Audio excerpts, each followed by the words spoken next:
Vodou, vodou a senti mon libelle, faut faire le poids, même jamais babara. Parce que vodou a pas fait de caille sale encore, vodou a pas fait de ma belle senti encore, faut faire vodou a propre, pas de disco, pas de club, c'est vodou qui, allez, on applaudit vodou a, si ce n'est pas là où gamin bon mal, vraiment moi depuis à 12 ans, ma philosophe, moi et dans l'école, je possède tout ça, mes ouvriers. Parce que depuis que je suis belle, je propre. Si je voyage, c'est pas la seule que je voyage. Je vais changer vos tours. Je vais changer.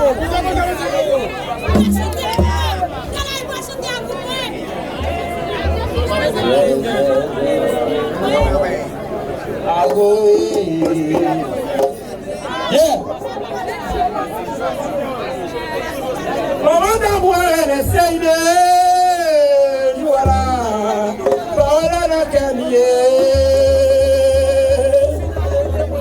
si maman d'amour elle essaye de moi au jour là, voilà notre amour sont déjà dans les amis gâtés,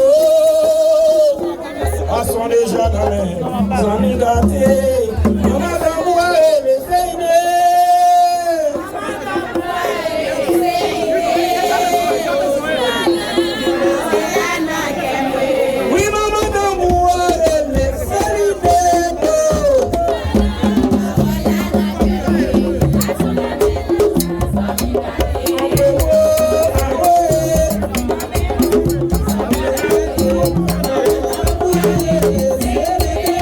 Maman d'amour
Tibonite, on va la monter, mon diable.